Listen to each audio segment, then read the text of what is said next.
Hello, dear viewers. I'm Dr. Magdi El Ashri, and many of you who follow me know that I'm fascinated by the historic shift from monarchy to republic across much of the world, especially, of course, in the Arab nations. But I'm equally invested in the practical matters that touch our daily life, such as travel, aviation, smart investment in money and property, dressing well on a budget, choosing the right home, selecting the right academic path, all these things that shape our existence. I like to think them through and share ideas with you. In this episode, I want to open a notebook with you, a traveler's journal, the traveling doctor's notebook. For 20 years now, as an Australian resident of Egyptian origin, I have been flying back and forth between Egypt and Australia, between Brisbane, which is the capital of Queensland, a city most of you know, and Cairo. Lately, I have begun to feel something. Something I need to understand. At first,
still operates out of Brisbane, 4 flights a day.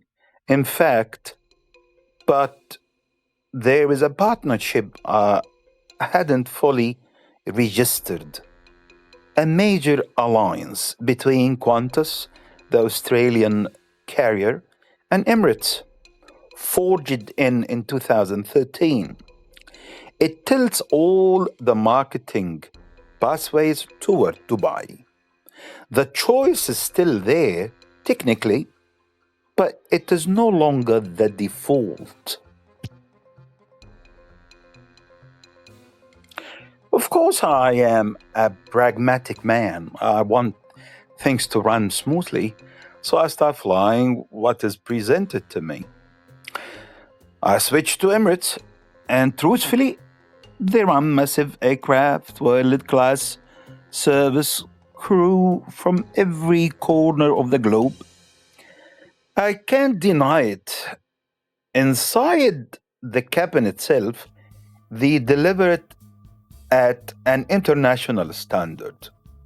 But over the years, I began to notice something, a feeling. I'm a sensitive man. I can read respect. I can sense where humanity is present and where it fades. On the Brisbane Dubai leg, It's full service, smiles, time, attention. But once you land in Dubai and board the Cairo bound flight on that Dubai Cairo segment, something changes. The bass, the tone, the space you occupy in the attention. I can't shake the sense that I have somehow been downgraded, slipped into a second tier. That's my impression. Well, my question to you, those of you who have traveled the same routes, did you feel that too? Well, I'm still traveling regularly. Every few months, you'll find me on another journey, flying different classes, depending on what fortune brings my way. 4 days ago, I opened the Emirates application, same as always, to add an extra bag. You know how it works on economy. You get two bags, 23 kilos each. I used to pay $220 for that extra bag, often with 50% sometime discount, bringing it down to almost 110, 120. 4 days ago, no discount. The price had jumped to $430. I thought it was a mistake, an extra 23 kilos bag for that much. So I called the office. They told me that they raised the price a month ago, 1 month, and the price has more than doubled. If you are going to increase it, well, go from 220 to 300, maybe. But this, something didn't add up at all. Well, that's what sparked my curiosity. I wasn't going to just accept what is happening, not without understanding it first. So I opened all my email accounts.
When I understand, you will understand with me, and we all benefit. I want to share with you what I have learned. So let's begin. All right, let's start with Emirates, the airline under the microscope, the focus of this episode. Where is the hub? Dubai. Flight time 22 hours. Transit time, 3 hours and a half. Baggage allowance, 23 plus 23. That's 2 bags, total of 46 kilos. However, this is not the number you'll find advertised in Australia. Emirates apply something called the base concept to any final destination in Africa, provided the Dubai transit is under 24 hours. This rule differs dramatically from Emirates' standard policy, which is the 30 kilos weight based. Same airline, book to America, you get 30 kilos. Book to Egypt, you get 46 kilos. Emirates itself differentiate between its own destination, the price, round trip of on Emirates in 2025, $3,450, an 82% increase over 2015. Skytrax ranked Emirates fifth in 2015, third in 2024, which means that a 2-place improvement in service ranking over 9 years. On the surface, those numbers look decent, but watch for one figure that keeps appearing in this episode. A staggering critical number. $502 billion. What is that? That's Emirates net profit in 2024. 9 times their profit in 2015. So the question, does a 2-place improvement in service ranking justify 9 times the profit? Well, let's turn to Qatar Airways, the first carrier to surpass Emirates on 4 measurable fronts. The first point, according to Skytrax, Qatar Airways ranked number 1 globally for 4 consecutive years. Emirates? What about Emirates? It is number 3, as I mentioned before. The second point, the journey is 4 hours shorter, like roughly 21 and a half hours total. Third point, the fare is $350 less than Emirates, which is like 10% cheaper. Point number 4, and this is crucial, the extra baggage fee has risen. Qatar has risen from $220 to $320 over a decade, which is like 45% increase. However, Emirates in that same period has driven the extra bag charge from $190 to almost $500, a staggering 160% hike. Triple the rate increase, people.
from fifth to third.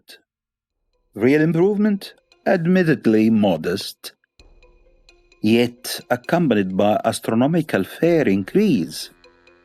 The fundamental question here: does a two-notch rise in service ranking justify profits multiplying ninefold in the same time frame? Well, if the answer is no, then something else is happening beyond service enhancement. The ticket price roughly matches Emirates, which is the $3,300, I believe. The difference may be Singapore operates their brand new fleet A350 across the whole entire fleet. However, Emirates, and pay attention here, still flies the A380, now over a decade old, on its flagship routes. Singapore invests in the passenger. However, Emirates harvest everything. Now let's look at the Qantas, Australia's national carrier, a name that will return in the final chapter of this episode. So remember it. In 2015, Qantas ranked ninth out of 100. By 2024, it had dropped to 24th, the steepest decline on the list.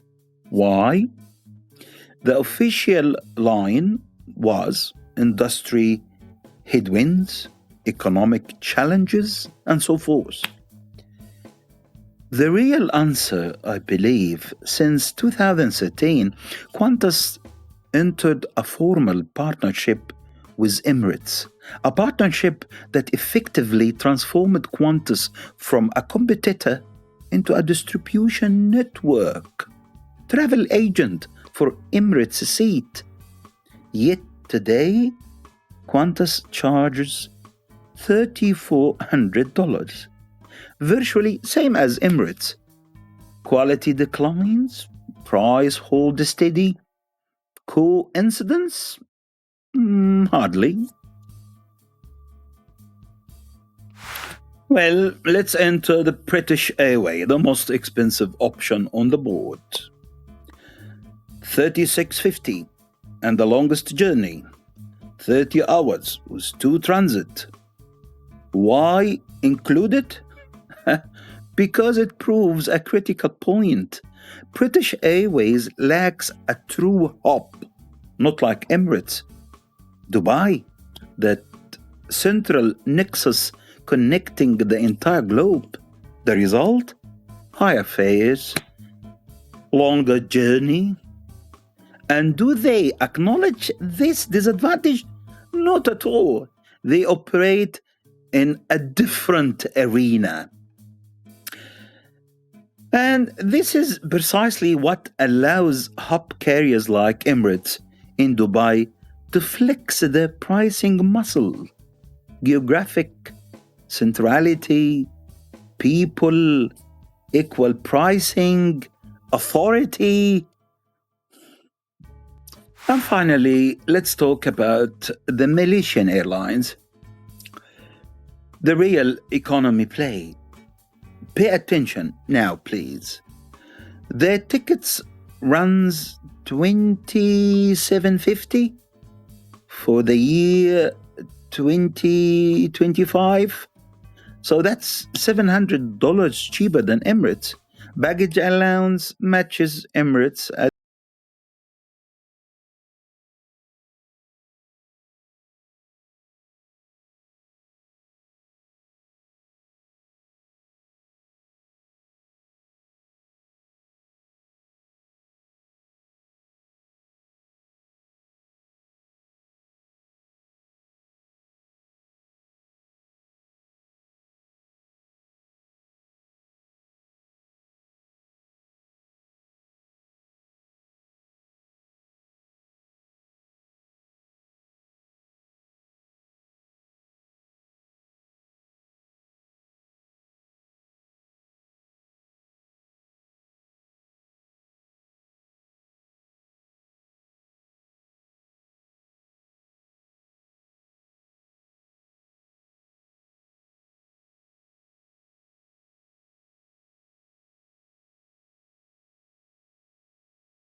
else entirely.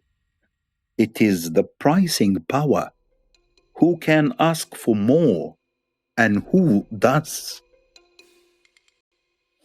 Well, in this chart before you guys, capture 10 years.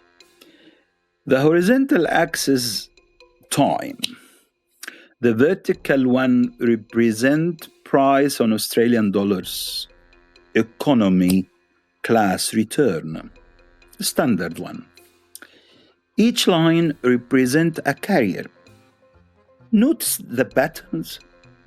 First, every line is economy. No carrier here is genuinely budget. Second, Emirates and Qantas, well, there's an Egyptian saying, I won't repeat it here, but look how they move in lockstep. Uncanny.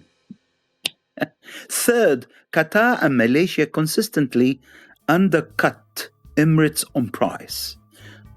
And fourth, if you look at the chart, and this is the key, watch the curve from 2022 to 2025. Emirates climbs from 2,665 to 3,450, which means that's 30% increase in just 3 years. Their stated reasons: fuel cost, inflation.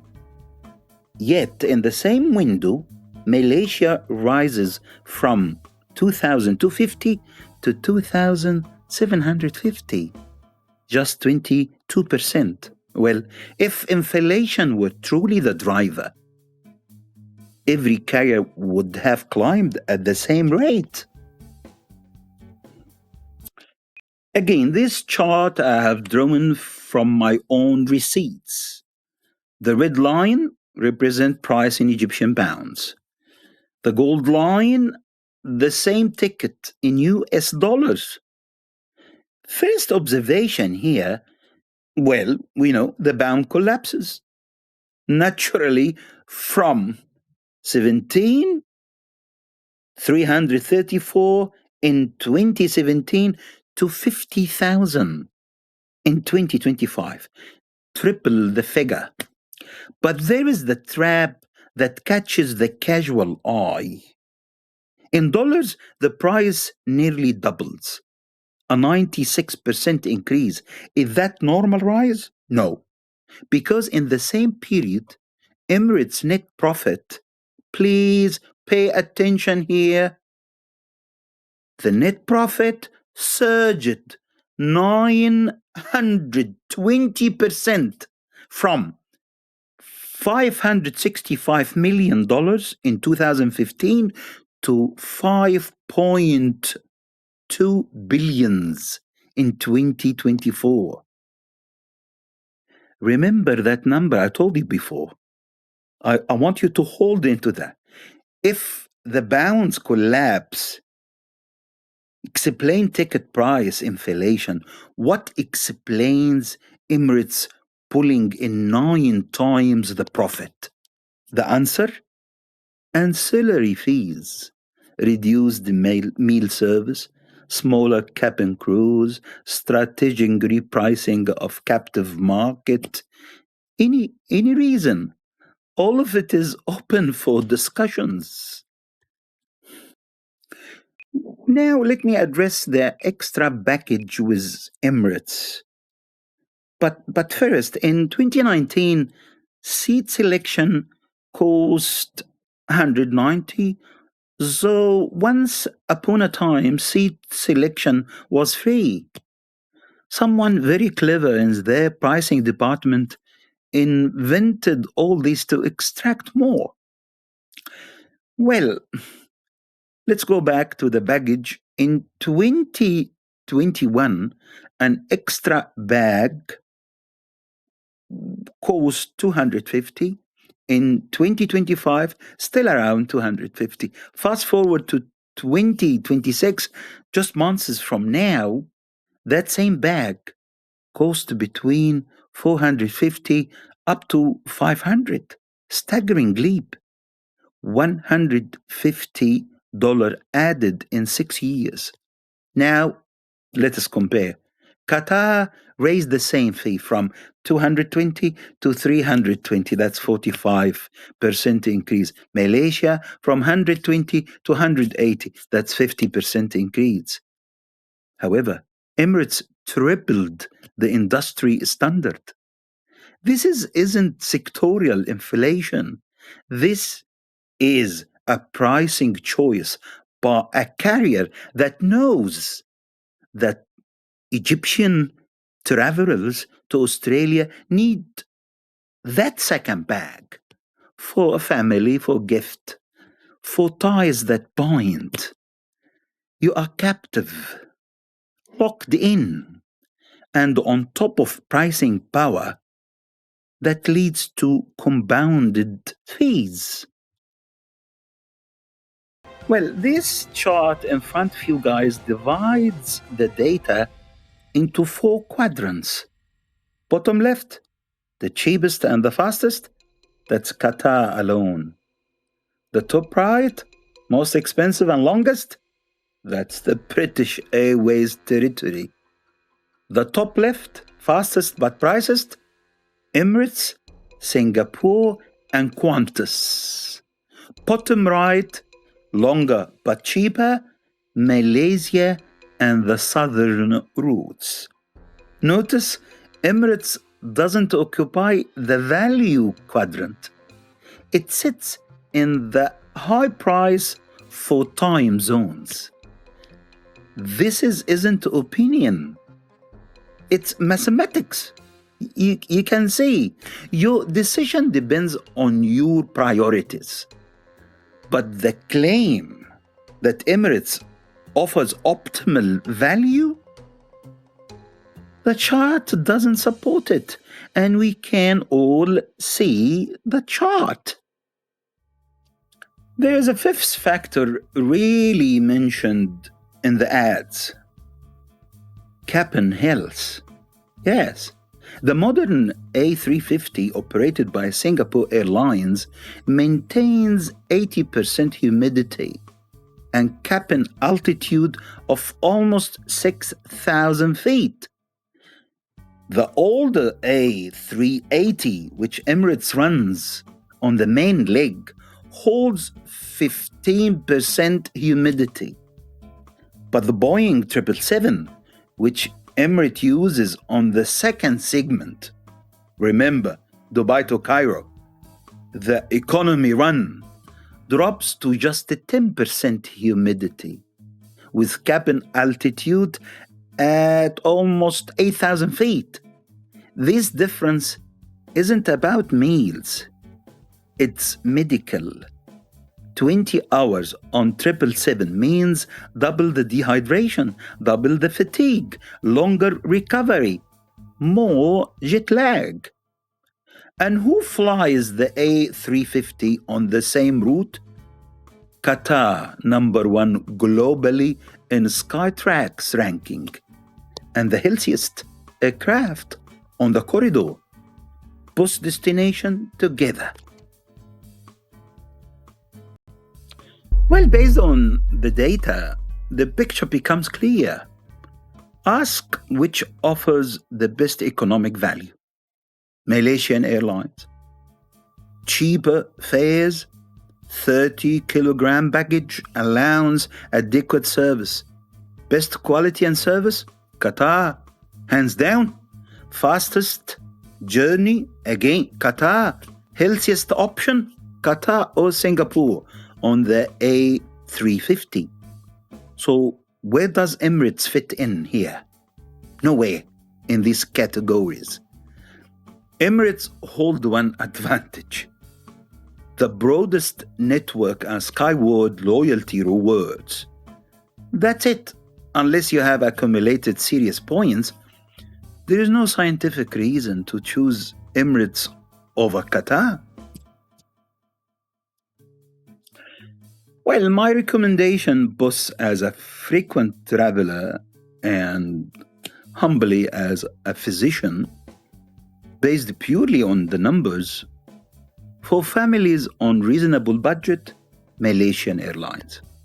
For the solo traveler who value quality, Qatar Airways. For families traveling with elderly passengers or those with cardiac or respiratory conditions, Qatar Airways. The A350's cabin offers the healthiest environment. Now avoid Qantas, given its recent decline in the ranking. Skip Korean Air if you are traveling with someone unwell. The transit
is the subject of my final chapter.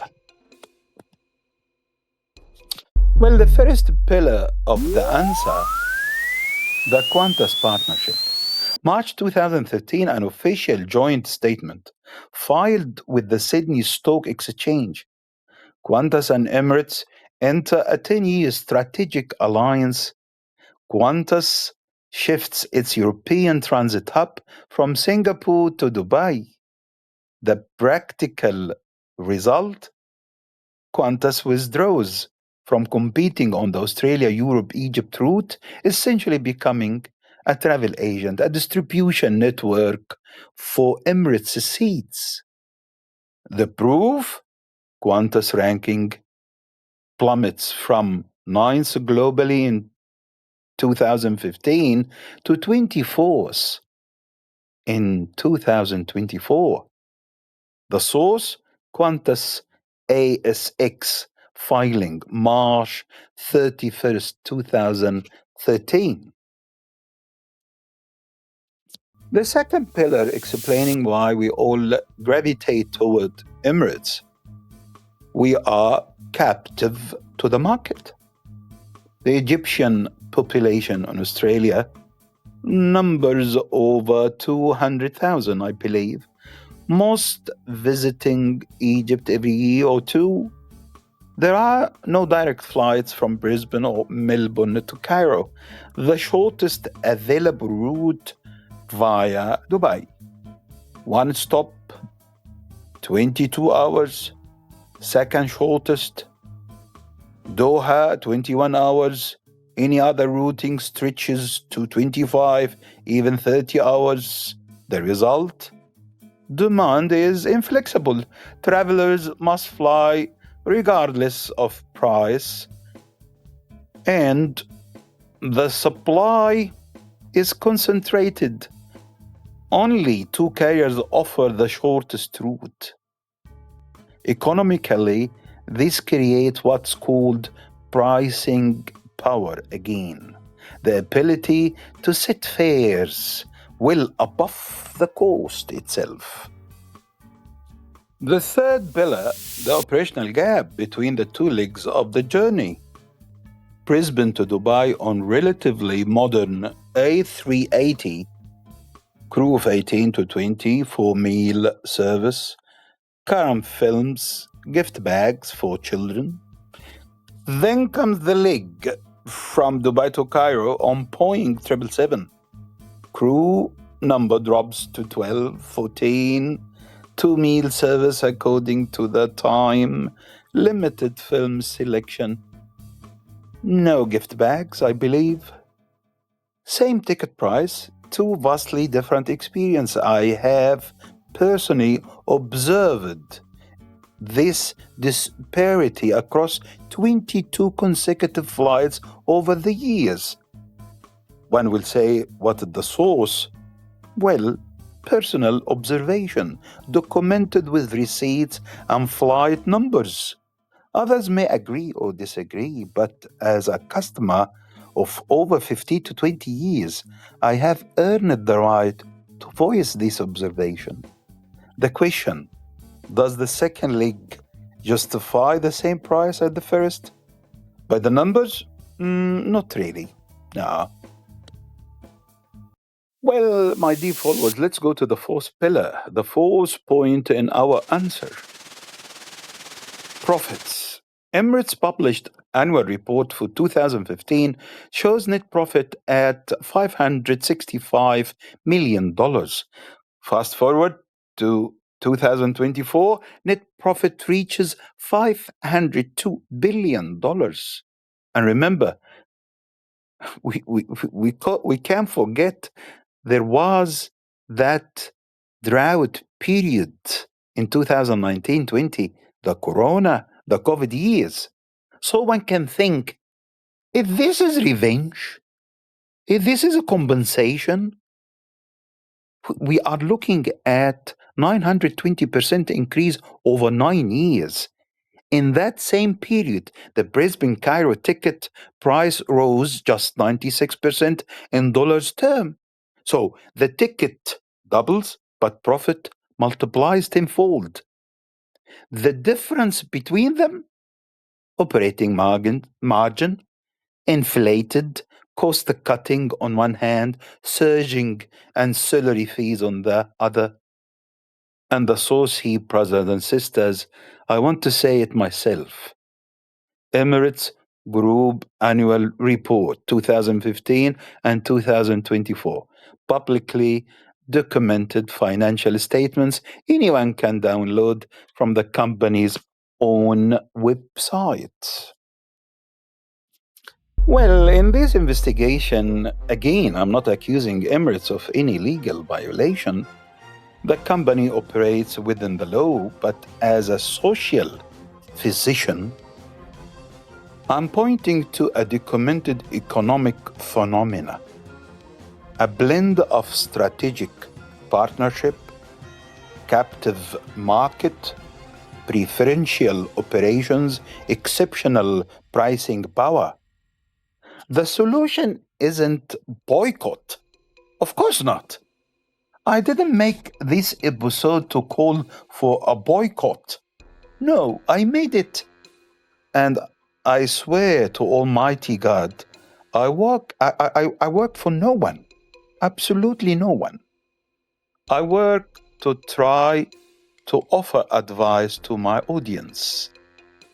The solution, folks, is awareness. Next time you book, open Skyscanner, check Qatar, Malaysia, Singapore Airlines, see the difference, then decide based on data, not advertisement.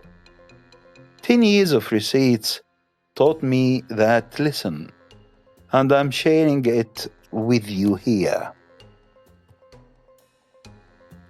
Well, my dear followers, this was the first episode of the Traveling Doctor's Notebook. With God's willing, there will be other episodes that matter to all of us, made for the public goodness. God is my witness. Anyway, if this video helped you, kindly subscribe. Please share. Not for my sake, but so the message reach everyone. Everyone who's booking the ticket right now without knowing the full truth. Next episode, God's willing, I am proposing we talk about travel insurance. When, how, and why. 90% of travelers, some get it wrong.